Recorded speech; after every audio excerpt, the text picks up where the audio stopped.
এই কোরআন দিয়ে দুনিয়া চলবে, এই কোরআন দিয়ে রাষ্ট্র চলবে, এই কোরআন দিয়ে আদালত চলবে, এই কোরআন দিয়ে পার্লামেন্ট চলবে, এই কোরআন দিয়ে সেনাবাহিনী চলবে, এই কোরআন দিয়ে শিক্ষা প্রতিষ্ঠান চলবে।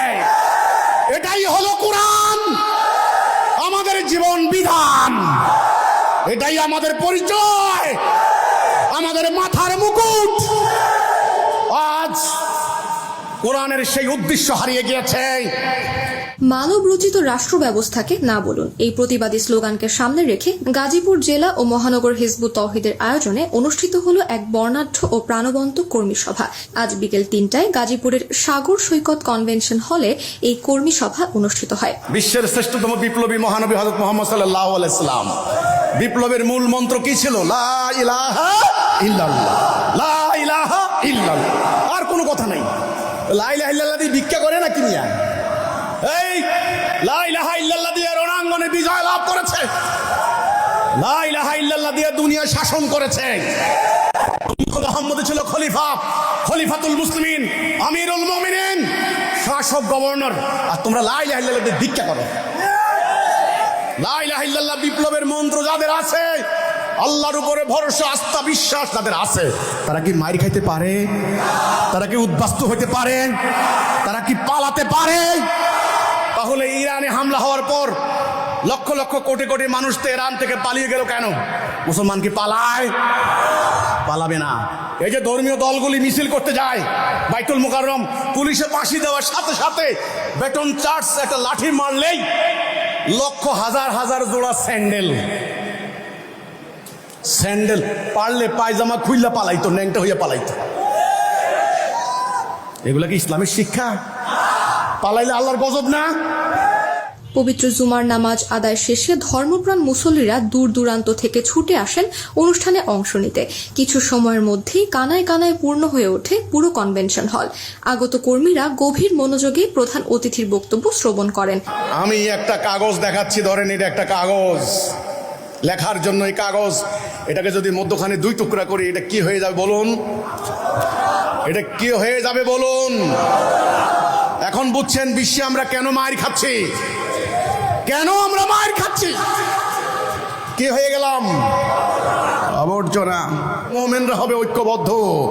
আজকে দেখেন হাজার হাজার পীর, এক এক পীরের এক এক তরিকা। মানুষ কোন দিকে যাবে গো?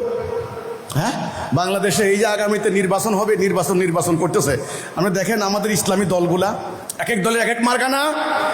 ওই দেখবেন ওই সোহরাওয়ার্দীতে সম্মেলন করে, হায়রে হায়রে লাখ লাখ মানুষ নিয়ে জমা করে, এক এক দলের এক এক মার্কা। মানুষ কোন দিকে যাবে? তো আমি মহতারাম ইসলামী দলের নেতাদেরকে বলতে চাই, আপনারা যদি পারেন তাওহীদের উপরে ঐক্যবদ্ধ হন। তাওহীদ, তাওহীদ। অন্য কোন সরকারের অমুক তমুকের বিরুদ্ধে ঢিল মেরা লাভ হবে না। তাওহীদ, রাসূলুল্লাহ যে ঐক্য করেছেন, তাওহীদের উপরে ঐক্যবদ্ধ করেন, আল্লাহর দেওয়া কর্মসূচি অনুসরণ করেন, তবে ইসলাম প্রতিষ্ঠার স্বপ্ন দেখেন। না হলে স্বপ্ন দুঃস্বপ্নই থেকে যাবে।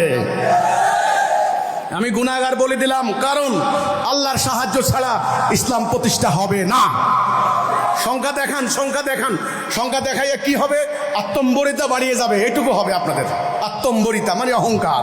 আমাদের কত লোক, কতজন আমাদের রাস্তাঘাটের মানুষকে মানুষ মনে করবেন না, থানার ওসির সামনে যাইয়া থাপ্পড় মেরে কথা বলবেন। হ্যাঁ, এই তো আমরা জানি তো এগুলা। এই সংখ্যা দেখাইয়া অহংকার বাড়বে, ঈমান আসবে না।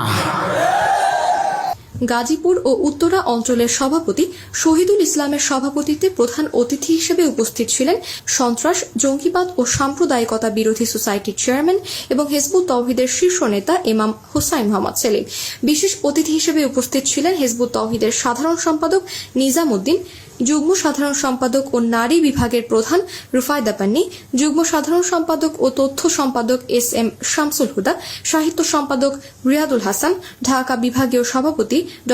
মাহবুব আলম মাহফুজ, ঢাকা বিভাগীয় সাধারণ সম্পাদক ফরিদ উদ্দিন রাব্বানী, নারী সম্পাদক তসলিমা ইসলাম, ঢাকা জেলা সভাপতি ইউনুস মিয়া, গাজীপুর মহানগর সভাপতি আবু রায়হান, জেলা সভাপতি আলী আকবর, কাপাসিয়া সভাপতি শাহজাহান প্রধান প্রমুখ। অনুষ্ঠানে সঞ্চালনা করেন মুখলেসুর রহমান সুমন।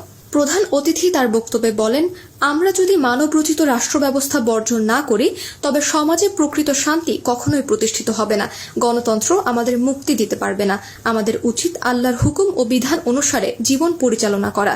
তখনই সমাজে শান্তি প্রতিষ্ঠিত হবে, মানুষ দরজা খোলা রেখে ঘুমাতে পারবে, থাকবে না অন্যায় বা অবিচার। তাই আসুন আমরা সবাই ঐক্যবদ্ধভাবে আল্লাহর হুকুম মেনে নেই। যদি তোমরা সারা জীবন এই সূত্র মনে রাখতে পারো, আমরা এক, জাতি এক, আল্লাহ এক, রাসূল এক, কাবা এক, আমাদের নেতা হবেন একজন, আমাদের কিতাব একটা, আমরা আল্লাহর আনুগত্য করব, ততদিন তোমরা দুনিয়াতে হবে বিজয়ী জাতি। এই ঘটনা ঘটবে রাসূল জানতেন। তিনি বলেছেন, হাদিস তিনি বলেছেন, এমন একটা সময় আসবে ইসলাম শুধু নাম থাকবে। কি থাকবে? না। কোরআন শুধু, আর অক্ষর মুছতে পারবে না তো, আল্লাহ নিজে সংরক্ষণ করবেন। সূরা হিজরের 9 নম্বর আয়াত আল্লাহ বলছেন, আমি একে সংরক্ষণ করব, আমি নাজিল করেছি। এই জিকির, এর নাম দিয়েছেন জিকির। অক্ষর থাকবে, অক্ষরের বাস্তবায়ন হবে না, অক্ষরের ইমপ্লিমেন্টেশন হবে না, অক্ষরের কোনো রেজাল্ট হবে না। অক্ষর যারা মুখস্থ করবে ওরা সাইনবোর্ড লাগাবে, তাফসীরুল কোরআন মাহফিল, সুললিত কণ্ঠে, খুব কুকিল কণ্ঠে তিনি ওয়াজ করে এক বান্ডেলের টাকা কামাই করে নিয়ে যাবেন। কিন্তু এই কোরআন কি সেজন্য নাজিল হয়েছে? এই কোরআনের কারণে 78টা যুদ্ধ করতে হয়েছে। আজকে এখানে টাকা কামাইয়ের মহোৎসব শুরু হয়ে গিয়েছে। এই কথা বলার কারণে আমাদেরকে এরা খ্রিস্টান আখ্যা দিয়েছে, নাস্তিক আখ্যা দিয়েছে, ইয়াহুদি দালাল আখ্যা দিয়েছে। আমরা নাকি মানুষের ঈমান নষ্ট করতে দাঁড়াইছি, আমরা নাকি কোরআন থেকে সরানোর জন্য মাস্টার প্ল্যান নিয়ে নামছি, আমরা নাকি আলেমদের বিরুদ্ধে বিদ্বেষ প্রচার করছি, এটা নাকি ইহুদিদের একটা মহাপরিকল্পনার অংশ। আমাদেরকে নাকি ইহুদিরা টাকা দিয়ে বাংলাদেশে ছাইরে দিছে। আরবি মানে কোরআনের বেসিক টার্মগুলা, এর কার্যকারিতা, এর ফাংশনাল দিকগুলা আমাদেরকে জানা দরকার।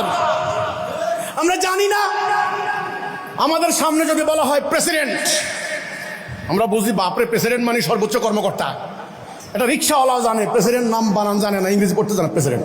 এমপি, পার্লামেন্ট মেম্বার, এটা কেরা ভালো জানে। চেয়ারম্যান, জাজ সাহেব, জানে না এগুলো? কেন জানে জানেন?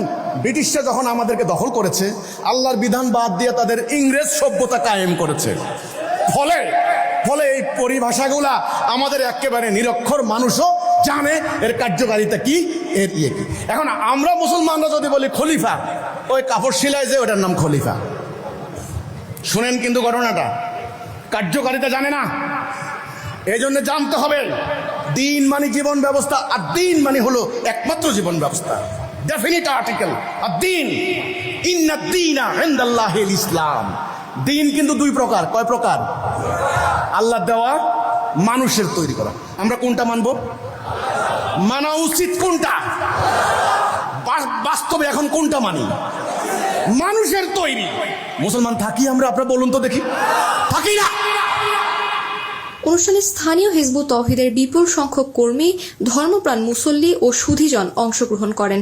এছাড়াও কর্মী সভায় স্থানীয় পর্যায়ের গণ্যমান্য ব্যক্তিবর্গ, বিভিন্ন পেশার প্রতিনিধি, সমাজ সচেতন নাগরিক এবং সাংবাদিকবৃন্দ উপস্থিত ছিলেন।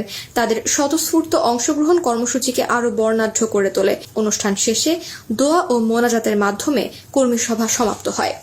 তোমার হামলায় আমাদের শহর, নগর, বন্দর ধ্বংস হয়ে যাক, আমরা চাই না। আল্লাহ আল্লাহ আমরা উদ্বাস্তু শিবিরে তাদের ত্রাণ ভিক্ষার জন্য আমরা আজকে লাইন ধরতে যাব না। আল্লাহ আল্লাহ আমরা বেঁচে থাকতে আমাদের নারীদের ইজ্জত লুণ্ঠন হতে দেব না। আল্লাহ আল্লাহ আজকে গাজীপুরের এই মাটিতে হাজার হাজার নারী পুরুষ দুহাত তুলে শপথ করছেন তোমার দিন কায়েম করবে। তোমার রাসূল যে দায়িত্ব পালন করে গেছেন, তোমার সাহাবা একরাম, তোমার রাসূলের সাহাবায়ে রক্ত দিয়ে যে দিন কায়েম করে গেছেন, কয়েক শতাব্দী পর সেই দায়িত্ব পরিত্যক্ত হয়ে গিয়েছিল, যার ফলে আমরা ইউরোপিয়ানদের হাতে পরাজিত হয়েছি, আমরা লাঞ্ছিত হয়েছি।